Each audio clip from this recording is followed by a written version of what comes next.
Hello, beautiful people. I hope you guys are all doing well.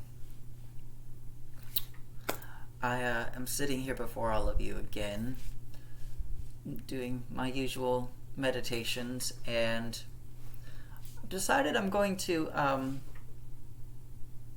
make this video and express my opinion on something. We're all entitled to our opinions, and if you disagree with me, that's all well and good. I don't expect all of my opinions to be agreeable.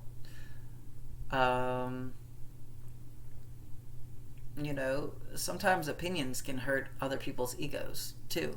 There are plenty of opinions that hurt mine.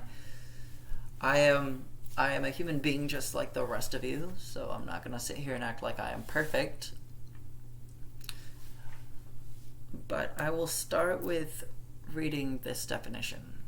And the reason I'm making this video, the purpose of this video, is to express that I think that even nowadays, even as we're awakening spiritually and whatnot, and we're reworking the wheel completely with a lot of foundations that are already set in place. We're reworking a lot of wheels right now as far as our values go. But I think that we are still groomed in our society to be very codependent. So I'm going to read you a book definition of codependency, and then I'm going to look a little deeper with that word and tell you, what I think it means even on a deeper level. The book definition of codependency is excessive emotional or psychological reliance on a partner, typically one who requires support on account of an illness or addiction. So when I think a little deeper of that, I think to myself, reliance on a partner. I don't think that just applies to a partner or a person. I think that can apply to a substance or an energy or a habit. So you can have a codependency on a person, and like an unhealthy, excessive reliance on a person, a substance, which is really what I'm going to talk about in a minute, a habit. You're way too attached to a habit to the point where it's a toxic one, or a toxic energy. For instance, a lot of people that are spiritual healers have a codependent attachment to it, to the point to where they can develop a spiritual ego. And when I'm in my lows, I can be that way. And I work really hard not to, but I make mistakes just like the rest of you. I'm not perfect. Yet we're all perfectly imperfect. Perfect is a dangerous word. But everyone has their vice. None of us are perfect. So I don't think I'm better than anyone. But I do work hard to stay away from these types of attachments. And what I'm going to say next is probably going to hurt some egos out there. But it's going to make you think, and that is the point. I think in our society we are groomed to be codependent to substance. Pharmaceuticals is one thing. Money is a whole nother thing. And speaking of substance, let's talk about cannabis. This has been trivial for about 30 years, and part of the reason is because a lot of the research is outdated, and a lot of the research that has been done was done back in the 70s, when the THC levels were so low that that stuff wasn't addictive. But now they've made it higher because the human race has evolved and built a tolerance for this sort of thing. So now it is addictive. And there are huge health risks to doing this. And we encourage it in our music, in our culture. We encourage it in fashion. We encourage this stuff like with our youth. We encourage our youth to get into this lifestyle, this partying lifestyle. And partying is fun. It's fun. Partying is a fun time. Going to the club is a fun time. There's a whole culture to it, and doing it every now and then is fine. But it's over. It's binged in our society to the point to where teenagers will go out and do this and grow develop an attachment to it, and then when they get to an adult age, it's like they use these things daily and develop even more of an attachment, completely unaware of the health risks that come. And I've seen this firsthand. I have lived with a 45-year-old who is on disability and living off my tax money, who claims to be useless, when this person can do plenty, but they rather victimize themselves and use their disability money to buy more weed. And cannabis is a huge trivial subject. And it's because, again, on one hand, if you have cancer and you are dying, or if you have chronic pain and can't function because you have so much pain, yes, using cannabis, using something natural for pain relief is better than using a pharmaceutical.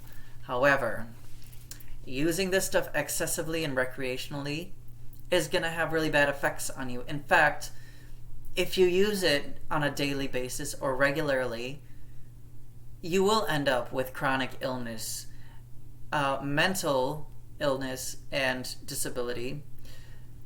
And you'll end up being a codependent, useless person who completely victimizes themselves. And to back up what I'm saying, I'm going to read you an article written by I don't know if it was written by a health expert, but it was an article written about research that a doctor, MD, FACS, FAANS, and board member, certified neurosurgeon from Dignity Health of Northridge Hospital.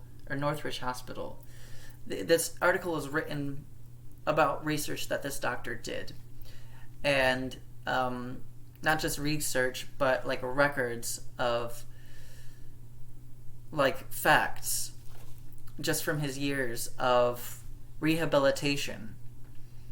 So I'm going to read this to you now. And the heading says, "The young brain may be more vulnerable to the effects of cannabis exposure compared to the adult brain. Smoking marijuana," let me start over so I'm not mispronouncing words.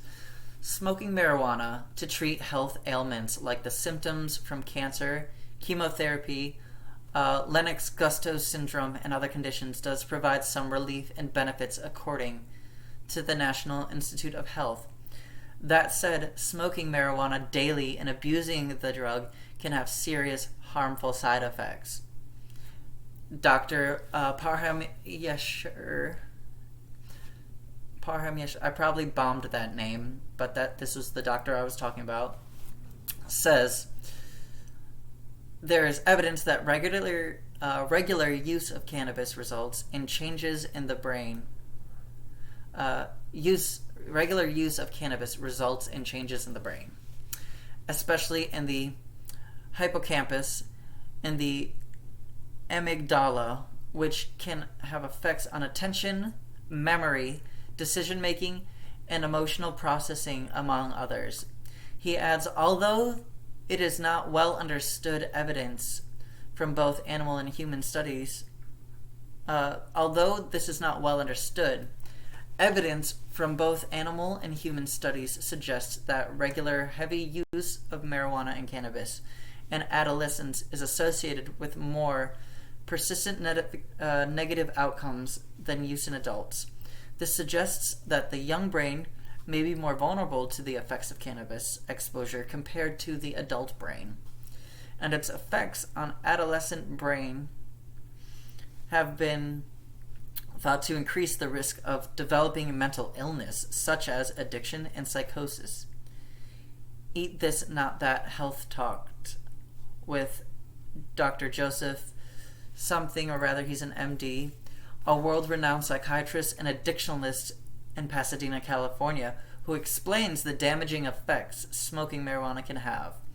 Read below to find out the 5 things to be wary of. Read on, and to ensure the health and health of others. Don't miss the sure signs you have already had COVID.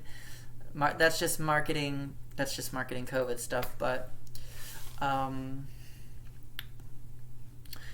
here we go. So it's a common misconception. I can't pronounce the words. I'm bombing this, but it's a common misconception that marijuana isn't addictive. But that isn't so, according to Dr. Hazarati. Back in the 70s and 80s, it used to be the thought that marijuana was not addictive. The reason they thought it was not addicting is because they said there was no psychological withdrawal. But since the late 80s and 90s, we have had tremendous increases in potency. In the 70s and 80s, marijuana an average potency of 4%. That's worded weird. In the 70s and 80s, marijuana averaged with a potency of 4% of THC, and now it's anywhere from 15% or higher, and there are even more concentrated forms. So now, with more concentrated form and daily forms, we know psychological withdrawal can be really severe. With people who use it daily, they can experience irritability and tremendous craving, trouble thinking, trouble with their memory, and so on. Kicking the habit of smoking marijuana is challenging. Dr. Hazarati reveals, as an addictionalist, I have treated people for everything under the sun, including alcohol, heroin, cocaine, and methamphetamines. The last thing people give up is marijuana. That's the one that's most difficult for them to leave. It's an extremely addictive substance, and the detox from marijuana is very difficult. We don't have any specific substance to combat or aid the detox of marijuana. The one medication that we have found to be somewhat helpful is NAC. But there really isn't any mediation other than just slowly weaning a person off. There have been some reported deaths of people who were vaping with marijuana.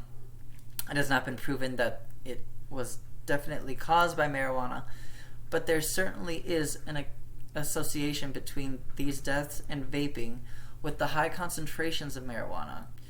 It is also mixed with nicotine, and they were also drinking alcohol. People in the cannabis industry were saying it wasn't due to the cannabis, but I think the high concentration of cannabis when you vape could result in deaths. Also, what people have found is that after their first hour of marijuana use, there's a tremendous risk of heart attacks. The first 4 after smoking marijuana, heart attacks after the first 4 hours after smoking marijuana, because marijuana causes an increase in blood pressure and all kinds of cardiovascular effects. Kids are at great risk of experiencing severe damage effects from smoking marijuana daily, according to Dr. Hazarati. There's been a lot of research and studies done on this. The initial studies were done on rats. What they found was if you exposed rat pregnant females to marijuana, the developing brain of the offspring is affected in all kinds of ways. Their coordination is off, They have a failed reward system. They don't respond or stimulate the same way as normal rats. Normal rats. They also can't perform memory tests as well. This is what we find in offspring of mothers who smoke marijuana during pregnancy. They have a deficient reward mechanism. They're much more prone to having social problems and getting along with other kids, and also learning, memory, and their IQ is affected. Marijuana can lower your IQ by 8 to 10 points if you use it daily and if you use it during your adolescence. For some, using marijuana will create an increased risk in developing mental illness. Dr. Hazarati explained marijuana can trigger psychosis in someone who is susceptible. Early in my career, I saw a teenager who came into the hospital where I was working, and he was acutely psychotic. He had early signs of schizophrenia.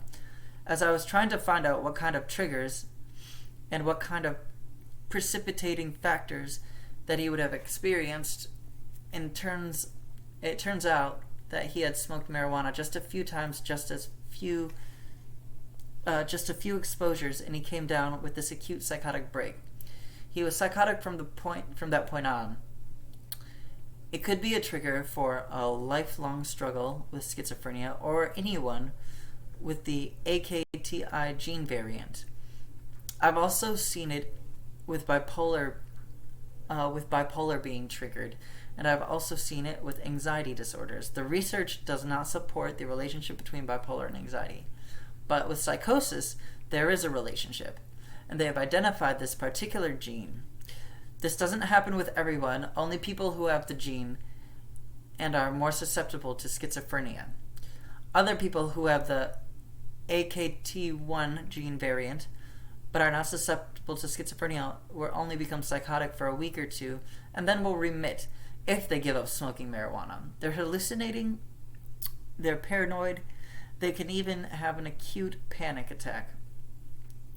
The anxiety level is sky high, and they think that they're going to die. It is a terrible feeling. They need to be hospitalized or need anti-anxiety medication to take care of these symptoms. So, use wisely and protect your life and the lives of others. Don't visit any of these 35 places Okay, that's for COVID. Anyway, long article, worth reading. But the point is, marijuana is very harmful. And because now we're trying to bring it into the market and commercialize off it, once again, we're abusing this capitalistic system we use for greed in order to make some money.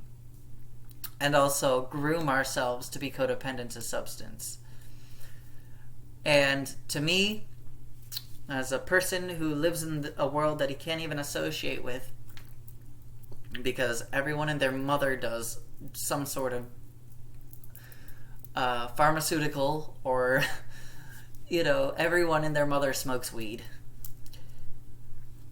Think about that. Think about what you're doing. Think about the long-term effects that your choices have on your life. Because with cannabis, it's the same situation, just a different substance. You're going to ruin your life in the long term if you do it. It's not doing a methamphetamine, it's not doing crack cocaine, but it's putting harmful things in your body. It's creating another wrinkle on your forehead when you're 40. If some damage doesn't do it, then the cannabis will, I promise. And it's horrible on your skin. Who wants horrible skin? I don't. So maybe instead of spending your money on weed, why don't you spend your money on some fish oil, or some vitamins, or some algae, or some sea moss? Because you'll be much more present and here, and you'll actually feel better and healthier and more beautiful. But once again, we have reached our 20-minute mark. So like and subscribe. Call me up for a reading. And I love you all. And I hope this gave you some more perspective on things. Be blessed.